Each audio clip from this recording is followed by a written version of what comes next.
여러분 안녕하십니까? 지식한방의 박종원입니다. 오늘 드디어 금값이 인류 역사상 최초로 1트로이온스당 5,000달러라는 전무후무한 기록을 돌파하며 새로운 시대를 열었습니다. 금값이 이렇게 천정부지로 치솟는 상황에서 앞으로도 계속 오를지 아니면 지금이라도 사야 할지 혹은 폭락할 위험은 없는지 오늘 그 내막을 낱낱이 파헤쳐 보겠습니다. 본격적인 분석에 앞서 여러분께 정말 기쁜 소식을 전해드리고 싶은데 드디어 저희 지식한방 채널이 구독자님들의 사랑 덕분에 영광스러운 유튜브 골드 버튼을 수령하게 되었습니다. 하필 금값이 5,000달러를 돌파한 역사적인 날에 골드 버튼이 도착하니 감회가 남다른데 이 모든 영광은 변함없이 저희를 응원해주신 구독자 여러분의 덕분입니다. 보내주신 성원에 보답하기 위해서라도 앞으로 더욱 깊이 있고 유익한 통찰력을 담은 콘텐츠를 제작할 것을 약속드리며 이제 본격적인 금값 전망에 대해 진단을 시작하겠습니다. 최근 금값 상승세의 가장 큰 특징은 바로 상승 가속도가 붙었다는 점인데 이전에는 지지부진한 흐름을 보이다가 어느 순간부터 폭발적인 우상향 곡선을 그리며 질주하고 있습니다. 연도별 데이터로 비교해보면 그 차이가 확연히 드러나는데 2023년 1월만 해도 1트로이온스당 1,800달러 수준에 불과했던 금값이 완만한 상승세를 타기 시작했습니다.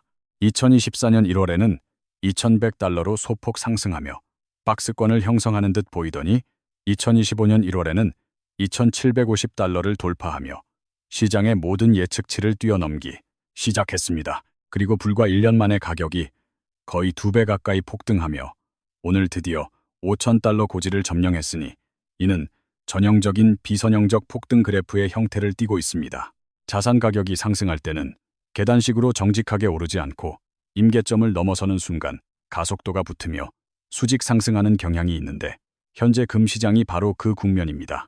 그렇다면 도대체 왜 금값이 이렇게까지 오르는 것인지 그 근본적인 원인을 분석해 볼 텐데 저는 이미 2019년부터 초지일관 금 매수의 필요성을 강력하게 주장해 왔습니다. 수많은 콘텐츠를 통해 설명해드렸던 핵심 원인들을 차트 하나로 요약해보자면 첫 번째로 꼽을 수 있는 가장 중요한 물리적 요인은 바로 금 생산량의 정체 현상입니다. 2016년 한 해 동안 3,600톤에 달했던 전 세계 금 생산량은 2017년 3,400톤으로 주저앉은 이후 현재까지도 그 수준에서 좀처럼 늘어나지 못하고 있는 상태입니다. 이를 이른바 피크 골드라고 부르는데 이제는 지구상에서 금 생산량이 정점을 찍고 더 이상 늘어나기 힘든 자원 고갈의 시대로 진입했음을 의미하는 매우 상징적인 지표입니다. 현재 우리가 기술적으로 채굴 가능한 금의 매장량은 약 20년치 정도밖에 남지 않았으며 과학기술이 아무리 비약적으로 발전하더라도 물리 법칙의 한계는 존재합니다. 과거에는 흑 1톤을 파내면 금이 10g씩 쏟아져 나오기도 했으나 지금은 5g이나 0.5g을 얻기도 힘들 만큼 채굴 효율이 급격히 떨어졌습니다. 혁신적인 기술이 도입되더라도 금이 섞여 있는 농도 자체가 낮아진 물리적 한계는 극복하기 어려우며 새로운 거대 금광을 발견하는 속도 또한 현저하게 더뎌진 것이 사실입니다. 생산량 정체라는 공급 측면의 문제와 더불어 2020년 이후 단행된 천문학적인 규모의 양적 완화와 저금리 기조는 화폐 가치를 떨어뜨리며 금값 상승에 불을 지폈습니다. 잠시 금리를 인상하며 긴축에 나서는 듯했던 미국 경제가 내부적인 여러 난제에 부딪히며 다시금 금리를 낮추기 시작하자 시중에는 다시 막대한 유동성이 공급되고 있습니다.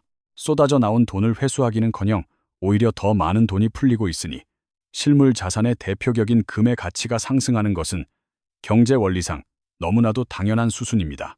지정학적 리스크가 심화되면서 과거의 사람들이 금과 달러 사이에서 고민했다면 이제는 달러의 제재 위험 때문에 금을 선택하는 비중이 압도적으로 늘어났습니다.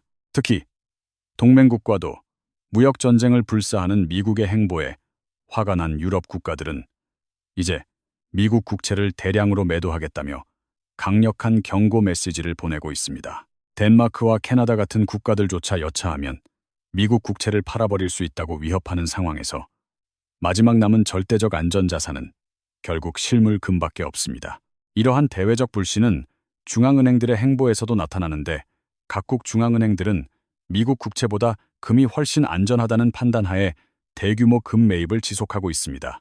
제가 과거 KBS 경제 한방을 진행할 때 금 매수를 부추겨서 가격이 올랐다는 댓글을 본 적이 있는데 이는 저를 너무 높게 평가해 주신 영광스러운 오해입니다.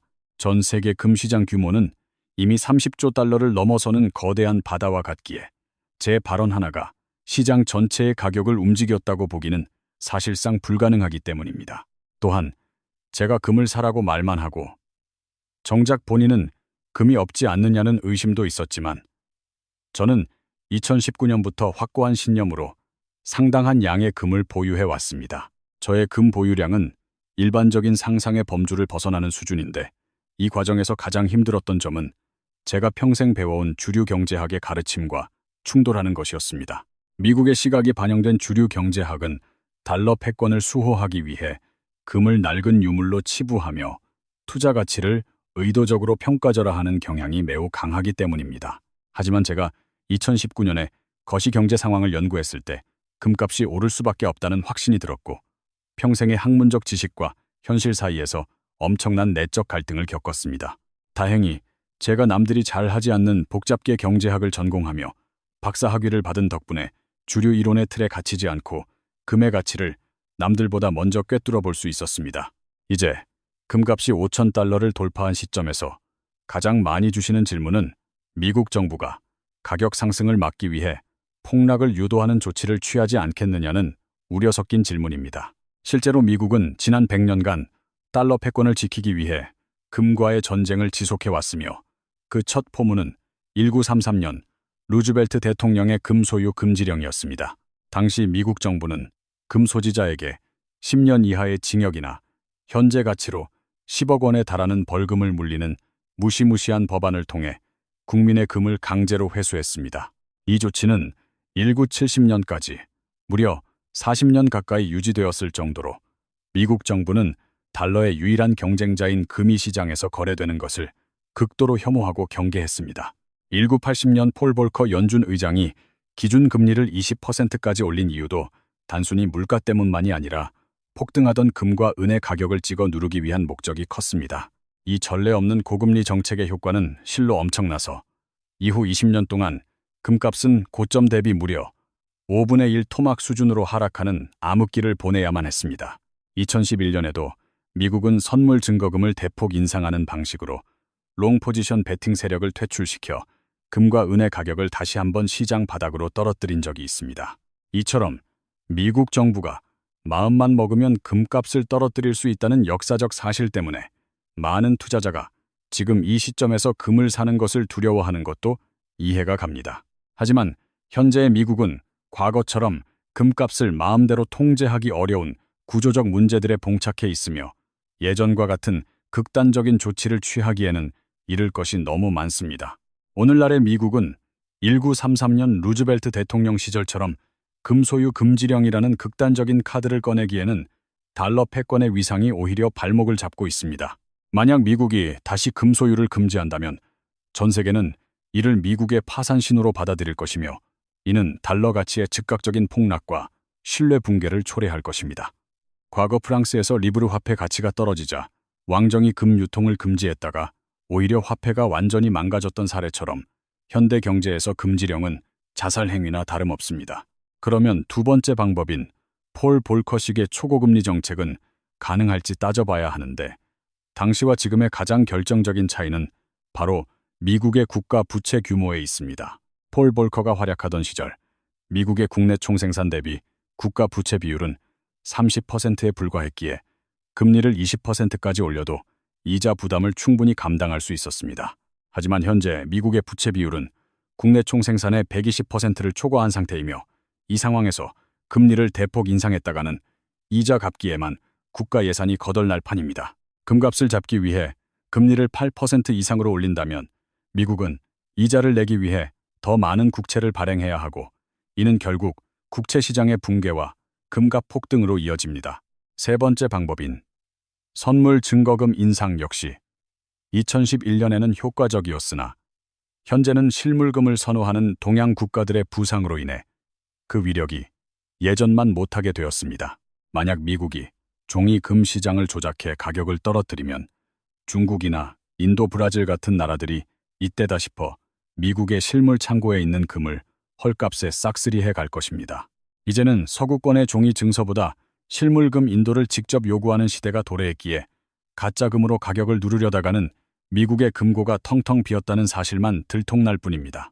미국인들은 매우 창의적이고 적응력이 뛰어난 민족이기에 금값 상승을 막을 수 없다면 차라리 이를 역이용하자는 전략적인 목소리가 내부에서 나오기 시작했습니다. 빚더미에 올라앉은 기업도 보유한 땅값이 10배 오르면 자산 재평가를 통해 빚을 청산하듯이 미국 역시 보유한 막대한 금의 가치를 재평가하여 부채 문제를 해결할 수 있습니다. 현재 미국은 전 세계에서 가장 많은 8,133톤의 금을 보유하고 있지만 장부상에는 수십 년 전 취득가인 42달러 22센트로 기록되어 있습니다. 이 때문에 미국의 금 보유 가치가 고작 110억 달러로 저평가되어 있는데 오늘 5,000달러 돌파를 기준으로 다시 계산하면 그 가치는 무려 1조 3천억 달러에 달합니다. 취득 가격보다 115배나 가치가 뛴 셈이며 이러한 금 자산 재평가를 의미하는 지아래 이 논의는 미국뿐만 아니라 서방 국가들 사이에서 끊임없이 제기되고 있습니다. 물론 5,000달러의 금값만으로는 미국의 38조 달러라는 천문학적인 부채를 모두 탕감하기에는 역부족이며 이를 위해서는 금값이 지금보다 훨씬 더 높게 형성되어야 합니다. 하지만 모든 부채를 갚을 필요 없이 브릭스 국가들이 추진하는 통화처럼 부채의 일부만 금으로 보증한다고 해도 금값은 최소만 4,000달러에서 28,000달러까지 열려 있습니다. 트럼프 대통령이 취임 초기부터 주장해온 약달러 정책 역시 다른 종이 화폐 대비 달러를 낮추는 것보다 금 대비 달러 가치를 낮추는 것이 훨씬 현실적인 방안일 수 있습니다. 타국 통화는 미국보다 돈을 더 많이 찍어내고 있어 상대적 약달러가 어렵지만 금값 대비 달러를 낮추는 것은 미국이 금값 상승을 묵인하기만 해도 자연스럽게 달성됩니다. 미국이 여전히 막강한 힘을 가졌음에도 금값의 폭발적인 상승을 적극적으로 저지하지 않는 배경에는 이러한 전략적 용인 혹은 필요성이 깔려 있을 가능성이 매우 큽니다. 금값 상승을 은근히 바라는 것은 미국뿐만이 아니며 유럽의 주요 중앙은행들 역시 금자산 재평가를 통해 자신들의 부실한 대차대조표를 개선하려는 속내를 내비치고 있습니다. 네덜란드 중앙은행 총재인 클라스 노트는 2023년에 중앙은행이 막대한 손실을 입어도 금값을 재평가하여 장부상 이익으로 그 구멍을 메울 수 있다는 파격적인 발언을 했습니다. 실제로 독일이나 프랑스, 이탈리아 같은 유럽의 주요 선진국들은 자신들이 보유한 외환 보유고의 70%에서 80%라는 압도적인 비중을 이미 금으로 채워놓은 상태입니다. 유럽 국가들은 언젠가 올지 모를 통화 시스템의 붕괴에 대비하여 이미 오래전부터 실물금을 확보해왔으며 최근에는 해외에 보관하던 금까지 자국으로 실어 나르고 있습니다.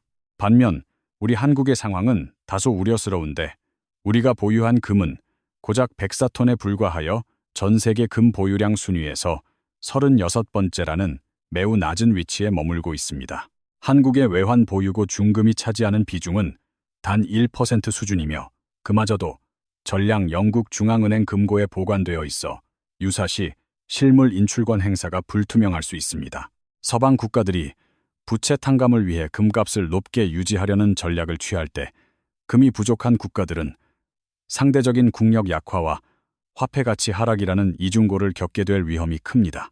하지만 이 거대한 금 재평가 계획에도 치명적인 약점이 존재하는데 그것은 바로 중국이 얼마나 많은 금을 실제로 보유하고 있는지 아무도 모른다는 비밀스러운 행보입니다. 공식적으로는 미국이 8,133톤으로 1위이고 중국이 2,262톤으로 훨씬 적어 보이지만 전문가들은 중국의 실제 보유량이 5,500톤을 상회할 것으로 추정합니다. 중국은 서구권에 혼선을 주기 위해 금 보유량을 전략적으로 숨기고 있으며 만약 중국의 보유량이 미국을 추월한 것이 밝혀진다면 미국 입장에서 금 재평가는 매우 부담스럽습니다. 금값을 재평가했다가 자칫 미국의 라이벌인 중국의 국력만 기하급수적으로 강화시켜주는 꼴이 될 수 있기에 미국 정부는 현재 금값 상승을 두고 깊은 고민에 빠져 있습니다. 오늘 금값이 1트로이온스당 5,000달러라는 역사적 고점을 돌파했음에도 불구하고 거시적인 관점에서 보면 여전히 추가 상승 가능성이 열려 있다는 것이 저의 판단입니다. 다만 단기간에 가격이 너무 급격하게 올랐다는 점은 경계해야 하는데 시장이 과열되면 반드시 차익 실현을 노리는 대규모 매도 압력이 발생하여 변동성이 커지기 때문입니다. 금을 장기 보유하려는 사람들도 많지만 단기 수익을 노리는 투자자들 역시 상당수 존재하기에 이들이 동시에 물량을 쏟아낼 경우 10% 이상의 단기 조정을 각오해야 합니다. 그렇다면 금값이 장기적으로 하락하거나 대폭락할 가능성은 전혀 없는 것인지 궁금하실 텐데 가장 경계해야 할 시나리오는 바로 강력한 경기 침체가 닥치는 경우입니다. 흔히 경기 불황기에는 안전자산인 금값이 오른다고 생각하지만 단순한 불황을 넘어선 심각한 침체가 오면 사람들은 생존을 위해 금마저 팔아 현금을 확보하려 들기 때문입니다. 주식시장에서 큰 손실을 본 투자자들이 증거금을 메우기 위해 금을 팔거나 실직한 서민들이 생계를 위해 금반지와 목걸이를 내놓으면서 일시적인 가격 폭락이 발생할 수 있습니다. 과거 사례를 봐도 심각한 경제 위기 초기에는 모든 자산 가격이 함께 하락하다가 정부가 돈을 풀기 시작하는 시점부터 금값이 가장 먼저 반등하는 패턴을 보여왔습니다. 다행히 고금리 환경이 금값의 발목을 잡던 공식은 깨졌는데 과거에는 국채가 금의 강력한 경쟁자였으나 이제는 미국 국채 자체에 대한 신뢰가 예전만 못하기 때문입니다. 금리가 올라도 국채로 옮겨가지 않고 금을 고수하는 투자자가 늘어났다는 점은 금시장의 기초 체력이 과거보다 훨씬 튼튼해졌음을 시사하는 매우 긍정적인 신호입니다. 만약 여러분이 변동성을 즐길 줄 아는 사자의 심장을 가진 투자자라면 금값 상승기에 함께 주목해 볼 만한 자산이 바로 은이며 이는 투자 포트폴리오의 매력적인 선택지입니다. 역사적으로 금값이 오를 때 은값은 보통 2배 정도 더 빠르게 오르는 특성이 있었으며 최근에는 산업용 수요까지 겹치면서 서너 배 이상의 폭발력을 보여주기도 했습니다. 은은 단순한 귀금속을 넘어 반도체나 태양광 패널 등 첨단 산업의 필수 제조 소재이기에 금보다 훨씬 강력한 변동성을 보이며 수익률 측면에서 압도적인 모습을 보일 때가 많습니다. 하지만 수익이 큰 만큼 하락할 때도 금보다 서너 배 더 깊고 빠르게 떨어질 수 있다는 점을 반드시 명심해야 하며 이러한 큰 변동성은 초보 투자자에게 독이 될 수 있습니다. 또한 은은 산업재 수요가 전체의 50%를 넘기 때문에 경기 불황이 닥치면 안전자산으로서의 성격보다는 산업 수요 감소에 따른 가격 하락 압력이 더 크게 작용합니다. 즉, 금은 경기 불황에도 꾸준히 가치를 유지하거나 오르는 반면 은은 경기가 꺾이면 산업 현장의 수요가 줄어들면서 가격이 동반 하락할 위험이 있다는 것이 치명적인 약점입니다. 한국 내에서 은에 투자하는 방법들도 제약이 많은데 국내 은 상장지수 펀드의 경우 대부분 선물 구조라 장기 보유 시 롤오버 비용으로 인해 자산 가치가 서서히 깎여 나갑니다. 실버뱅킹 역시 수수료가 지나치게 높고 은 레버리지 상품에 손을 댔다가는 밤잠을 설칠 정도로 극심한 변동성에 시달릴 수 있으니 일반 투자자들에게는 권장하지 않습니다. 실물 은괴를 직접 사는 실버바 투자는 부가세와 공인비를 고려하면 매수 즉시 상당한 손실을 안고 시작하는 셈이라 본전을 찾기까지 너무 오랜 시간이 걸리는 단점이 있습니다. 따라서 은 투자를 원하신다면 국내 상품보다는 미국 시장에 상장된 신뢰할 수 있는 실물은 상장 지수 펀드를 잘 골라 투자하는 것이 가장 합리적이고 효율적인 방법입니다. 제가 공교롭게도 유튜브 골드 버튼을 받은 시점에 금값이 역사적인 5,000달러를 돌파하게 되어 이 소식을 전하는 제 마음도 그 어느 때보다 벅차고 기쁜 것이 사실입니다. 앞으로 금값이 단기적으로는 변동성이 매우 클 수 있으니 추격 매수보다는 시장의 흐름을 차분히 관망하며 자신만의 투자 원칙을 지켜나가는 성숙한 자세가 필요합니다. 비록 단기적인 가격 조정이 오더라도 장기적인 관점에서 금값이 떨어질 때마다 조금씩 모아가는 전략은 여전히 유효하며 이는 자산 배분 차원에서 매우 훌륭한 선택입니다. 전 세계적으로 종이화폐를 무한정 찍어낼 수밖에 없는 구조적 결함이 해결되지 않는 한 실물 자산의 왕인 금의 가치는 앞으로도 증명될 수밖에 없기 때문입니다. 만약 미국 정부가 인위적으로 금값을 억누르려 하거나 시장의 수급 불균형으로 인해 가격 조정이 일어난다면 그것은 오히려 금을 저렴하게 담을 수 있는 절호의 기회가 될 것입니다. 여러분의 소중한 자산을 지키기 위해 포트폴리오를 다변화하는 과정에서 금은 이제 선택이 아닌 필수가 되었으며 지식 한방은 앞으로도 그 길잡이가 되어드릴 것을 약속합니다. 오늘 인류 역사상 최초의 5,000달러 돌파 소식과 함께 금 시장의 깊은 내막을 살펴보았는데 여러분의 투자 판단에 조금이나마 도움이 되셨기를 진심으로 바라는 마음입니다. 세상의 모든 지식을 한방에 정리해드리는 박종원의 지식 한방. 오늘 준비한 내용은 여기까지이며 구독과 좋아요는 더 좋은 콘텐츠를 만드는 큰 힘이 됩니다. 다음 시간에는 더 깊이 있는 통찰력과 흥미진진한 경제 분석으로 여러분을 찾아뵐 예정이니 변함없는 관심과 성원을 부탁드리고 항상 성공적인 투자하시길 응원합니다. 지금까지 지식 한방의 박종원이었습니다. 추운 날씨에 건강 유의하시고 역사적인 금값 폭등의 시대에 자산의 가치를 지켜내는 현명한 투자자가 되시길 바랍니다. 감사합니다. 자, 이제부터는 조금 더 깊이 있는 거시경제의 이면을 들여다보겠습니다. 금값이 5,000달러를 돌파했다는 것은 단순히 귀금속 가격의 상승을 넘어 전 세계 화폐 시스템의 근간이 흔들리고 있다는 강력한 신호입니다. 우리가 사용하는 종이돈, 즉 법정 화폐는 국가의 신용을 바탕으로 발행되지만 국가 부채가 통제 불능 상태에 빠지면 그 신용의 담보로 결국 인류의 가장 오랜 화폐인 금이 다시 소환될 수밖에 없습니다. 역사학자들은 이를 통화의 귀환이라고 부르며 수천 년 동안 가치가 변하지 않았던 유일한 자산인 금이 종이 화폐의 거품을 걷어내고 제자리를 찾아가는 과정이라고 해석하기도 합니다. 특히 최근에는 디지털 자산인 비트코인이 디지털 금으로 불리며 급등하고 있지만 실물 경제의 최후 보루로서 금이 가진 물리적 실체와 역사적 신뢰는 그 어떤 가상 자산도 대체할 수 없는 영역입니다. 금은 전기가 없어도 해킹을 당하지 않아도 그 자체로 가치를 지니며 전쟁이나 국가 비상사태 시 전 세계 어디서나 즉각적인 결제 수단으로 통용될 수 있는 유일한 자산이기 때문입니다.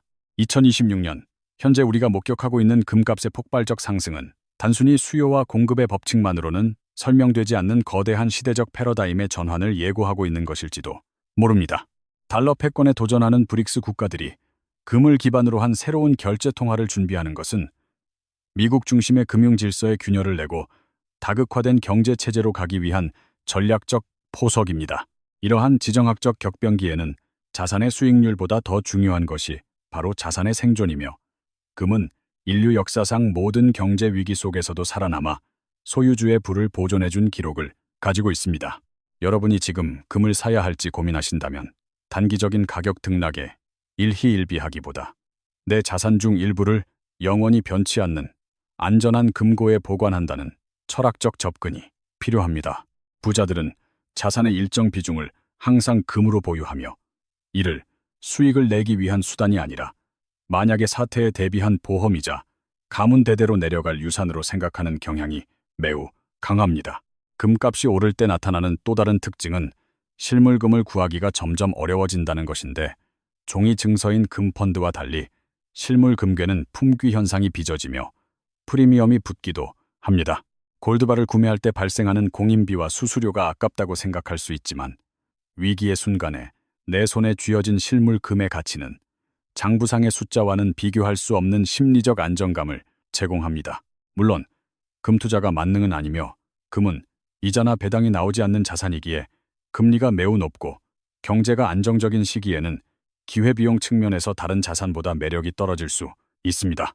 그러나 지금처럼 전 세계가 고부채와 지정학적 위기 그리고 인플레이션의 위협에 동시에 노출된 시기에는 금의 기회비용보다 금이 제공하는 안전판의 역할이 훨씬 더 중요해집니다. 오늘 5,000달러 돌파는 인류가 수십 년간 누려왔던 저렴한 물가와 안정적인 달러 패권의 시대가 저물고 고물가와 불확실성이 지배하는 새로운 시대로 진입했음을 알리는 종소리입니다. 지식 한방은 이러한 혼란의 시대에 여러분이 중심을 잡고 소중한 재산을 지킬 수 있도록 끊임없이 데이터를 분석하고 숨겨진 경제의 진실을 찾아내어 전달해 드릴 것을 약속드립니다. 금값이 $10,000, $20,000가 된다는 주장이 예전에는 황당한 소리처럼 들렸을지 모르지만 종이돈의 발행 속도를 보면 그것은 산술적으로 충분히 가능한 미래의 시나리오 중 하나입니다. 역사는 반복되며 화폐의 역사는 결국 금으로 시작해서 종이돈의 타락을 거쳐 다시 금으로 돌아오는 순환의 과정을 거친다는 사실을 우리는 결코 잊어서는 안 될 것입니다. 이제 파트 6을 마무리하며 다음 파트에서는 금과 함께 움직이는 다른 원자재 시장의 흐름과 그것이 우리의 실물 경기에 미치는 영향에 대해 더 심도 있게 다루어 보겠습니다. 박종원의 지식 한방은 단순한 뉴스 전달을 넘어 여러분의 경제적 자유와 안전을 위한 든든한 동반자가 되겠으며 이어지는 분석 영상도 끝까지 함께 해주시기를 부탁드립니다. 이제 금값 5,000달러 시대에 우리가 주목해야 할 또 다른 지표는 바로 실물 원자재 시장 전반에 퍼지고 있는 인플레이션의 강력한 전염성입니다. 금이 앞장서서 길을 터주면 은과 구리 그리고 리튬 같은 산업용 금속들이 그 뒤를 따라 급등하며 전 세계 제조 원가를 압박하기 시작합니다.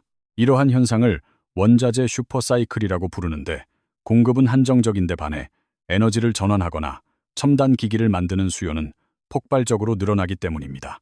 특히 구리는 현대 문명의 혈관이라고 불릴 만큼 전기차와 인공지능 데이터 센터 구축에 필수적이라 금 못지않은 전략적 자산으로 급부상하고 있습니다.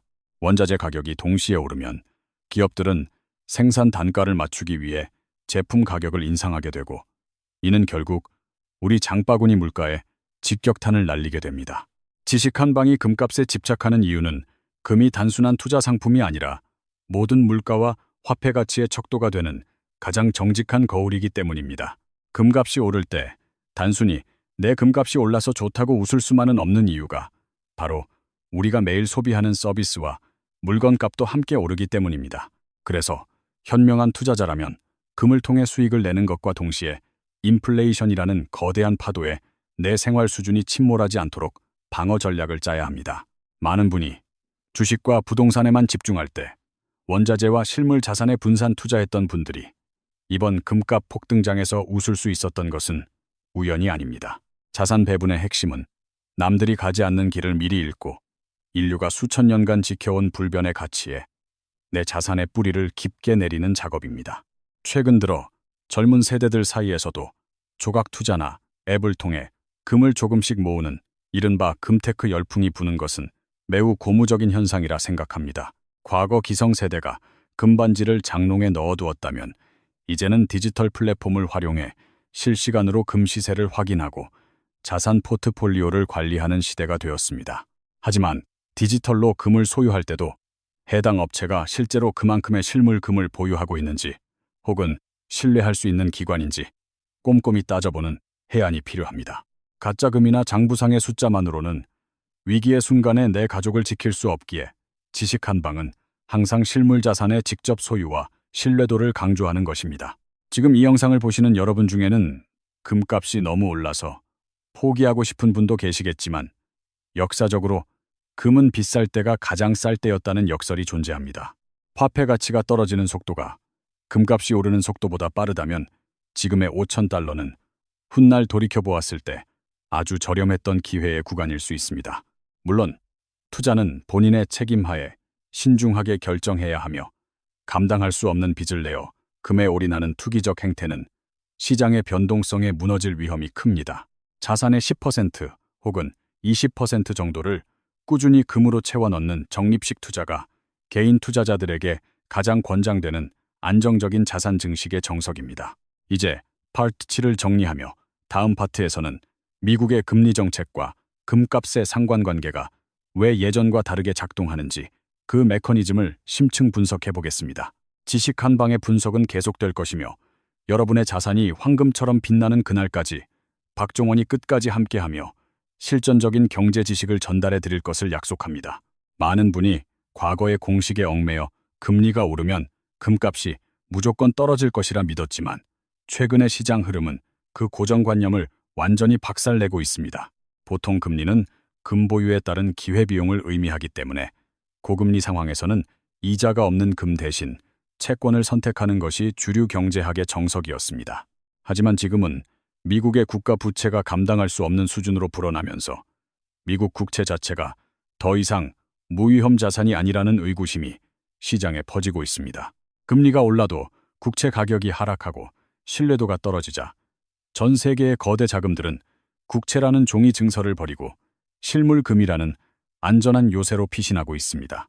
이로 인해 금리와 금값이 반대로 움직이던 전통적인 상관관계가 무너지고 금리와 금값이 동시에 오르는 기이하고도 강력한 상승 국면이 연출되고 있는 것입니다.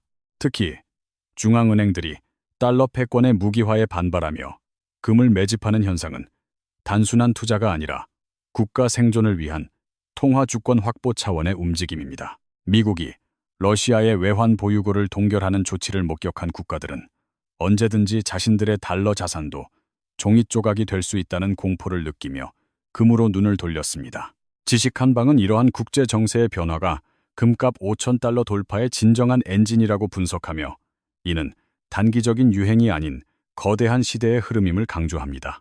이제 금은 단순한 귀금속이 아니라 지정학적 위기 속에서 국가와 개인의 재산을 보호해주는 유일한 비정치적 자산으로서 그 가치가 재정이 되고 있습니다.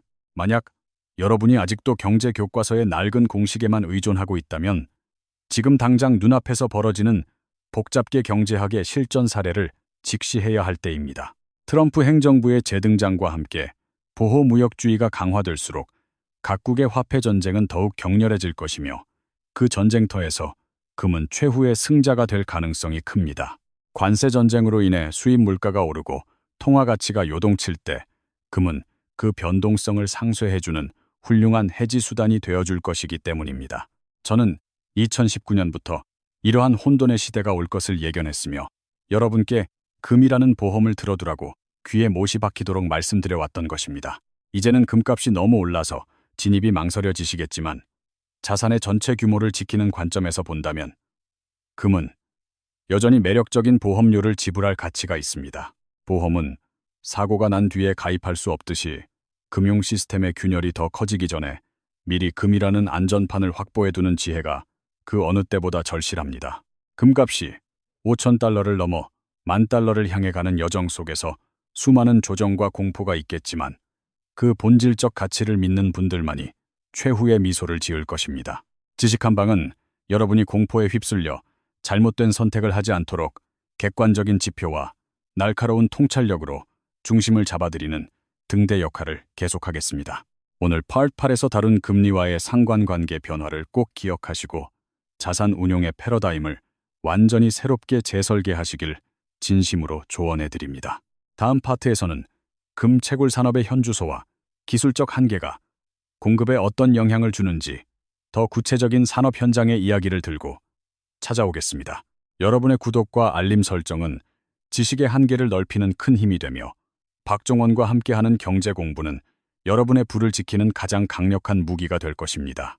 이제 금값 상승의 핵심 동력 중 하나인 공급 측면의 한계, 즉 금 채굴 산업의 냉혹한 현실에 대해 현장의 목소리를 담아 깊이 있게 파헤쳐 보겠습니다.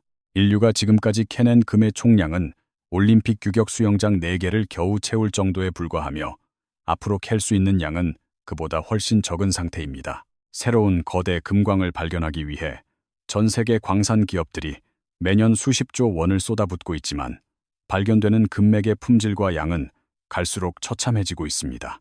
과거에는 땅만 파면 덩어리째 나오던 금이 이제는 보이지도 않는 미세한 입자 형태로 존재하여 이를 추출하기 위해 엄청난 양의 화학약품과 에너지가 소모됩니다. 금광 하나를 개발하여 실제 생산에 이르기까지는 환경 영향 평가와 인허가 문제로 평균 15년 이상의 긴 세월이 걸린다는 점도 공급을 막는 큰 벽입니다.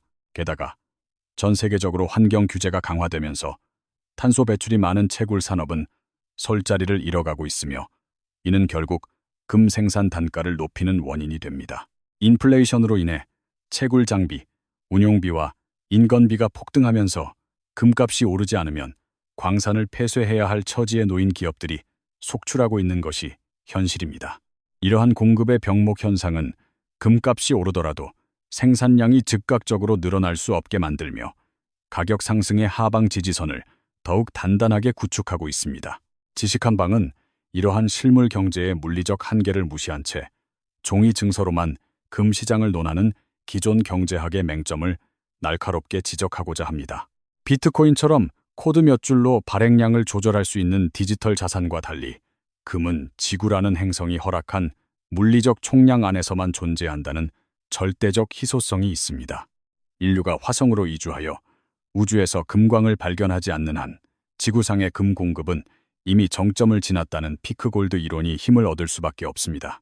따라서 지금의 금값 폭등은 단순한 투기 세력의 장난이 아니라 인류가 직면한 자원 고갈과 화폐 타락이라는 두 개의 거대한 수레바퀴가 맞물린 결과입니다. 여러분이 손에 쥔 금 한 돈에는 수억 년의 지구 역사와 수십 년의 채굴 노동, 그리고 복잡한 국제정치의 이해관계가 모두 응축되어 있는 셈입니다. 이러한 가치를 이해한다면 금값이 잠시 조정을 받는다고 해서 두려워할 이유가 없으며 오히려 귀한 자산을 더 확보할 수 있는 감사한 시간으로 여겨야 합니다. 만약 내일 당장 모든 금융 시스템이 멈춘다고 가정했을 때 여러분의 주머니 속에 든 금 한 조각은 세상 그 무엇보다 강력한 생존 티켓이 되어줄 것입니다. 지식 한 방은 여러분이 단순히 돈을 버는 기술을 넘어 세상을 읽는 안목을 키워 진정한 경제적 자유에 도달하시기를 진심으로 응원하며 분석을 이어갑니다.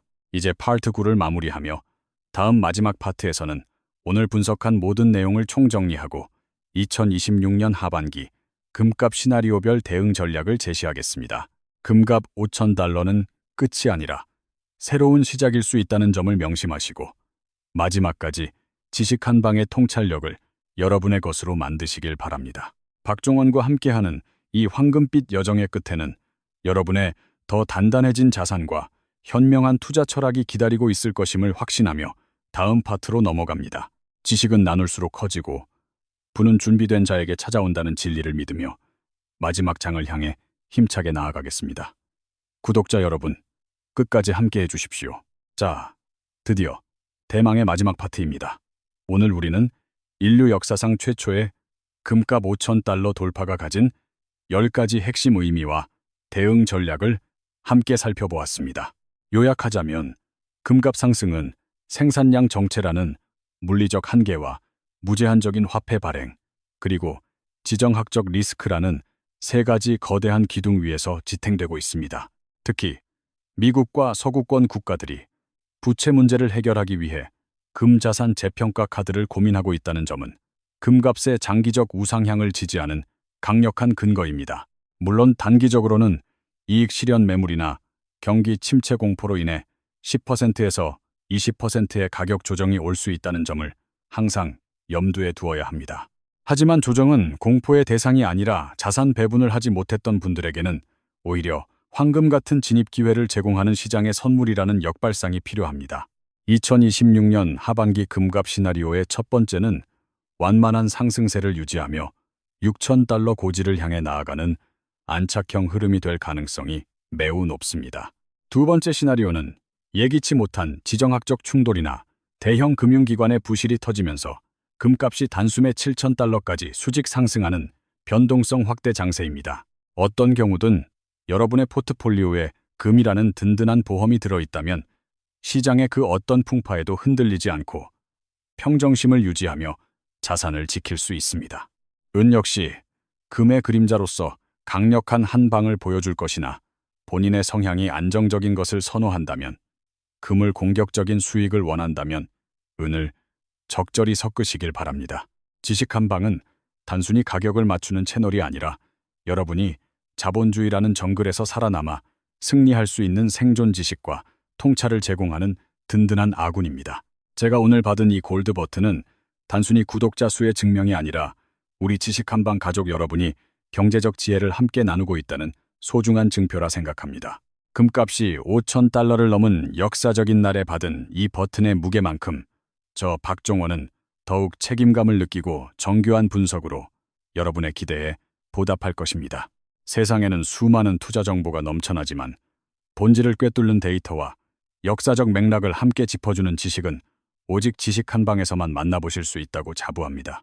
지금이라도 늦지 않았으니 주변의 소중한 분들에게 이 영상을 공유해 주시고 함께 공부하며 황금빛 미래를 설계하는 현명한 투자 공동체를 만들어 가시길 바랍니다. 여러분의 댓글 하나하나가 저에게는 큰 영감이 되며 궁금한 점이나 본인만의 금 투자 철학이 있다면 언제든 자유롭게 의견을 남겨주시면 감사하겠습니다. 투자의 길은 외롭고 험난하지만 지식 한방과 함께라면 그 길은 더 이상 두렵지 않은 축복과 기회의 여정이 될 것임을 다시 한번 약속드립니다. 인류의 역사가 증명하듯 화폐는 변해도 금의 가치는 영원하며 그 영원한 가치에 올라탄 여러분은 이미 상위 1%의 안목을 가진 분들입니다. 긴 시간 동안 금값 5,000달러 돌파 특집을 시청해 주셔서 진심으로 감사드리며 여러분의 계좌가 황금처럼 눈부시게 불어나기를 진심으로 기원하겠습니다. 박종원의 지식 한방. 오늘 준비한 모든 순서를 마치며 다음 시간에는 더욱 놀라운 경제 이슈와 깊이 있는 분석으로 여러분의 안방을 찾아뵙겠습니다. 지금까지 지식 한방의 박종원이었습니다. 여러분, 항상 건강하시고 성공적인 투자로 경제적 자유를 쟁취하시길 바랍니다. 안녕히 계십시오. 감사합니다.